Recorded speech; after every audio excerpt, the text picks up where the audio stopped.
I paid $800,000 for a luxury private jet for my daughter's birthday gift. Then my daughter say, "Mom, you are not allowed in jet. Get out." I stood frozen on the tarmac, my hand still clutching the ribbon that had just been cut minutes ago, the echo of cheers still hanging in the air from guests who thought they had just witnessed the most generous act of love a mother could ever show for her only child. But in a single cruel sentence, my daughter stripped the moment of all meaning. My chest tightened as I watched her step onto the glossy staircase of the jet, turning her face away from me as though I were nothing but an outsider, a stranger, crashing her party. The same daughter I had carried through sleepless nights, fed through sickness, protected from the world, was now looking at me like an unwelcome guest.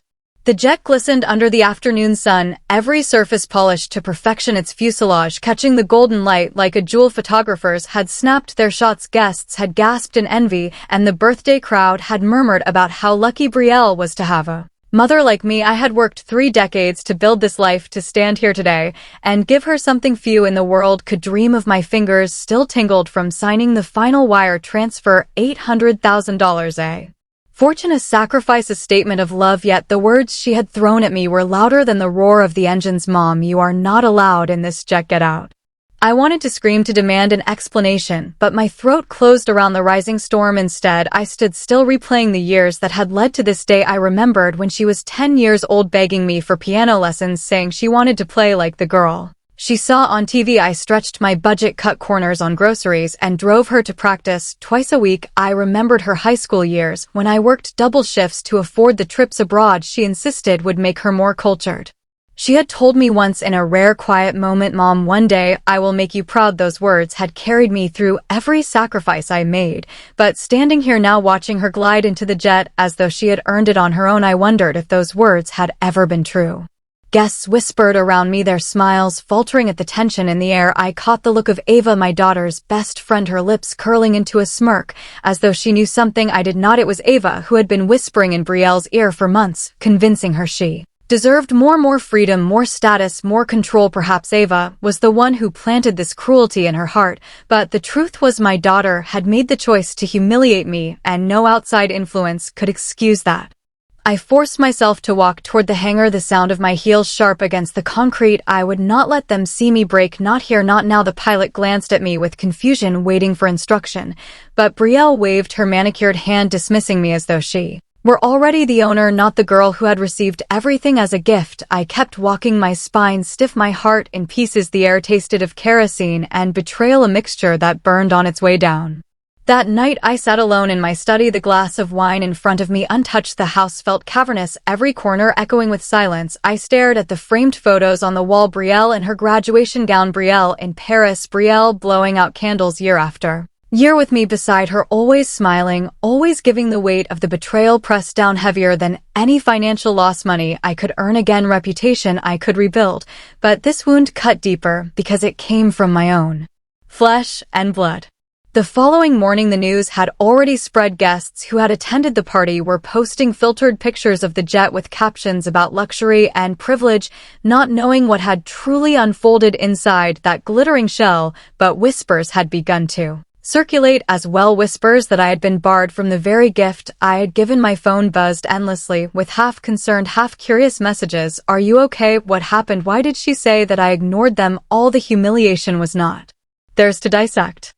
Days later, Brielle arrived at my home without warning, sweeping into the living room as if nothing had happened. She wore designer sunglasses, even indoors, and her perfume filled the space. Before her voice did "Mom, you embarrass me," she began, as if I were the one who had wronged her. "Do you know how hard it is to maintain an image when you act so desperate, trying to be part of everything?" My hands shook, but I clasped them tightly together. She was standing there accusing me after everything I had sacrificed, after every ounce of love I had poured into her. I realized then this was not a single moment of cruelty. This was a pattern that had been festering, growing unchecked all these years. The entitlement, the disregard, the manipulation. And I also realized something else. I was done being her silent benefactor. I was done allowing my own daughter to humiliate me in exchange for love that never came back. I stared into her eyes, and for the first time I did not plead, I did not explain. I simply said, "Brielle, enjoy your jet, but understand this: every empire built on betrayal eventually crumbles, and when yours does, I will not be there to catch you." Her smile faltered. For a moment a crack in the mask, but she quickly turned away muttering under her breath as she left, slamming the door behind her. The war had begun. I knew it then. I knew this was no longer about a jet or money. This was about respect, about legacy, about the bond between mother and daughter that she had chosen to shatter. I was not powerless, and soon she would learn that every action has a consequence, especially when you turn on the very person who gave you everything. The next morning I woke with a clarity I hadn't felt in years. The anger from the tarmac had settled into something cold and practical. Humiliation had been a blow I would not return with yelling or tears. I would answer with evidence, with quiet moves that cut deeper than any hissed insult. Brielle had shown the world she thought she could erase me with one sentence. I would show the world she had been building her life on selfishness and lies. First, I made a list. I wrote everything down that mattered. The way she had demanded things, the loans I had covered, the secret credit cards she had opened in my name because I trusted her with my paperwork, the times Ava had pressured me in the kitchen about where the money came from. Little moments that, when gathered, made a picture. I had kept records of payments and transfers out of habit. All those bank notices and receipts I never threw away now felt like anchors. I found scanned invoices from when Brielle asked me to wire money for a business consultant. I found proof that she had used my credit card for designer purchases while telling me the charge was for something else. The anger rose and fell like the tide as I collected each piece. Then I called people. Not to complain, but to prepare. Ramona came first, the friend who had watched Brielle grow up and who had always warned me when the little things started to feel wrong. She arrived the same afternoon with a thermos of soup and an envelope she had kept for years. A note my husband had written long ago about how we would protect our home and our dignity. Her eyes were steady when she handed it to me. "You don't have to do this alone," she said. I didn't. I had a friends network, neighbors who had seen Brielle's mood swings and Ava's clipped comments, a younger accountant who had quietly called me twice about odd transfers. I gathered them all, one at a time, and told the simple truth. Nobody wanted to ostracize my daughter. They wanted fairness. I hired a private investigator. Call it an indulgence, call it a necessity.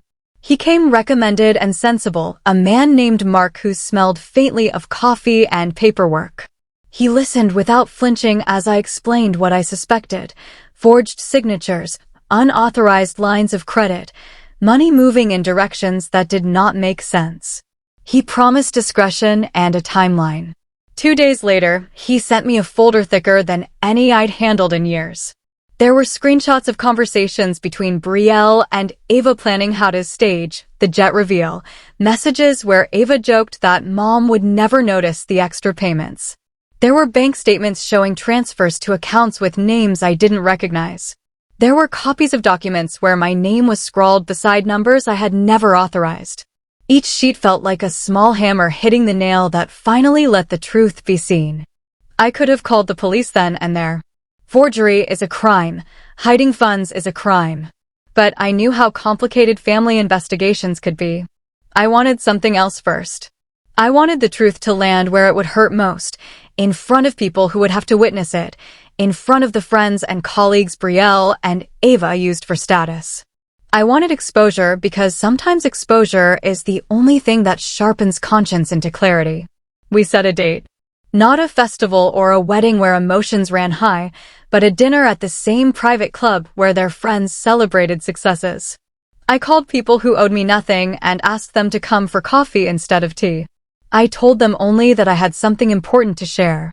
When they agreed, I felt the old thrill of planning, the familiar muscle memory of protecting my home, only this time the work was for myself. The evening arrived. The chandeliers were smaller than the gilded lights at the jet unveiling, but the room hummed with the same expensive ease.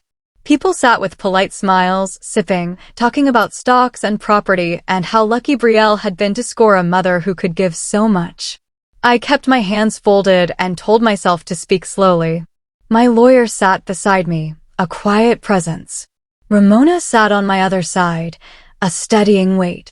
Mark circulated, watching carefully. When I stood, the room quieted.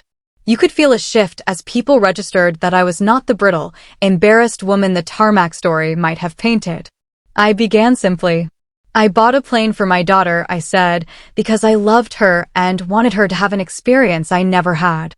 I lost sleep over choices that made this possible. But something happened that day on the tarmac that made me look deeper into who my daughter had become. I watched faces as the story unfolded, the forged documents found in my closet, the secret accounts, the purchases charged to my name. I spoke of small betrayals and then of big ones. I laid out receipts, emails, screenshots, one after another. People leaned forward. Murmurs rose like a tide and fell. Brielle's circle of friends had lived in a rarefied bubble where image mattered and facts only insofar as they supported a narrative. As I presented paper after paper they couldn't deny, I saw the bubble pop. A man who had been a frequent guest at our table shifted uncomfortably. A woman who ran a boutique that had gifted Brielle gowns looked down at her lap. The room that once ogled now whispered, and whispers move faster than gossip ever intended. Word left the room in minutes.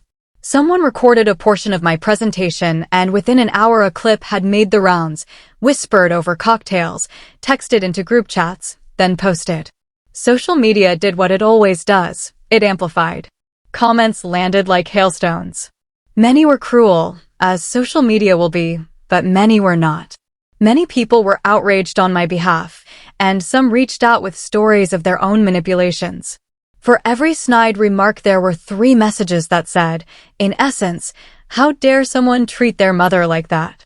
I felt weirdly buoyed by the support. They came to me the next morning. Christopher knocked on my door not with the easy smile he had once worn, but with a face that was thinner at the edges, like paper exposed to too much sun. "Mom," he said, "can we talk?" Ava hovered behind him looking like a woman who had practiced apologies in front of a mirror. I let them in. They sat awkwardly in the living room, the light through the window soft on the rug. Christopher started with, "We're sorry about the jet scene. We didn't mean to humiliate you." His voice carried nicely. It was practiced contrition. I let him finish. Then I placed before him a photocopy of the forged sales agreement found in my closet, next to the bank statements showing transfers out of my account to an unknown contractor for a jet maintenance fund Brielle had claimed she needed. The color drained from his face until he looked like the photograph on the mantle of a younger man. Ava's lip trembled. We were going to pay you back," she managed. "We were going to explain." It was just, her voice broke. I did not explode. I did not raise my voice. That was not the point. I looked at both of them and said, "You stole from me and you humiliated me. You made excuses and you asked me to keep going as if nothing had happened. But this isn't about revenge. It's about truth and accountability." I handed them a paper my lawyer had prepared, a request to reverse unauthorized transfers and an agreement that any further financial dealings would be handled through a third-party trustee. They balked at the trustee clause because that meant control would leave their hands. They argued. They pleaded. They threatened to call their friends, to spin the story in their favor. I let them have their moment. I told them then exactly what would happen if they refused to cooperate. I would file the forgery with the local authorities. I would provide my evidence to their bank and to anyone who questioned the provenance of the payments. I would not be invisible anymore. My lawyer, calm and precise, had already drafted statements. The investigator had everything neatly catalogued. The evidence, when lined up, looked like a clean string of intent. Faced with that, they cracked. Christopher signed the agreement to reverse the transfers. Ava cried into a handkerchief the way people who have been caught do, full of raw, immediate grief that is more for themselves than for the hurt they caused. They apologized, stammering out promises they did not seem to believe. I accepted their apology with a caution I had learned decades ago, raising a child in a house that demanded both softness and firmness. But I refused their demand to be friends again. I refused to bankroll their lives. The consequences rippled. Financially, they were bruised. Some of Brielle's social friends withdrew invitations. Sponsors who once courted her for product placements did not want the messy publicity. Ava lost a boutique contract when the owner learned about the forged charges on my card. Christopher's promotion at work was put on hold while HR looked into his behavior. It was not my goal to ruin them entirely, nor would I have taken pleasure in watching them suffer, but fairness had a cost, and sometimes that cost was public. Weeks later, I received an unexpected message. A producer from a daytime show had heard the story and wanted to interview me. Initially, I shook my head. I am not a woman who seeks stages. But I had a larger idea. If my truth could help other mothers who were manipulated and gaslighted into silence, then perhaps I had an obligation to speak. I accepted the interview and, for the first time in a long time, I felt the old nerve of purpose. The interview aired and the response was overwhelming. Women called to tell me how they had footed bills for adult children for years. Men called to apologize for ignoring warning signs. It turned my private battle into a conversation about boundaries, about the quiet erosion of dignity many elders face. It also meant that any attempt by Brielle and Ava to spin their story would be met with scrutiny. They had chosen to be public. I chose to make that publicity count for something decent. Months later, life settled into a new rhythm. I sold the jet back, without a scene, and donated a portion of the proceeds to a local elder rights charity. I moved some money into accounts that had strict oversight and left enough to travel and live well without depending on their approval. I bought roses in a color my husband had loved, and I planted them. I taught a writing class at the community center about the art of saying no. Brielle and Ava attempted to rebuild. They attended counseling for a while. Christopher apologized again, more humbly this time. Whether those apologies would last, only time would tell. My heart softened in places I did not expect, but my boundaries remained firm. I gave selectively and never at the expense of my dignity. People in town began to speak of me differently. Not as a figure of pity or as a woman with a tragic story, but as someone who found the courage to stand up. The price had not been small. The betrayal by my daughter left a scar. But the season of fear had passed. I was not defined by the way someone else had chosen to behave toward me. I was defined by the way I answered. On a warm evening, with the sea singing to itself, Brielle came by the little cottage where I now kept simpler things. She was thinner at the edges, eyes real when she said, "Mom, I am sorry. I don't expect you to forgive me, but I'm working on it." I looked at her, at the woman my sacrifices had allowed her to become. I thought of the nights of piano practice and late-night hospital runs and the years of trying to teach a daughter gratitude with small, steady lessons. I thought too of the papers on my desk and the friends who had shown up.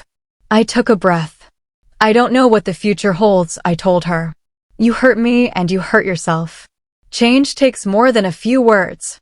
Show me with your actions, not your apologies. And whatever you do, do not think that money can replace the work of the heart." She nodded, tears beginning again. It was not a neat ending. No story of family betrayal ever is tidy. But it was honest, and honesty was where healing could begin. I closed the door gently and went out to the garden to water the new roses. The ocean was a steady, slow witness to everything. Some mornings it was calm, some days the waves slammed the shore. I learned to watch both kinds, because each taught me something about weathering what comes. In the end, the jet was a thing. The betrayal had been the wound. The real victory was in keeping myself intact, my home of self-respect, the small rituals that made life bearable, the friends who came through, and the knowledge that I would not apologize for protecting myself.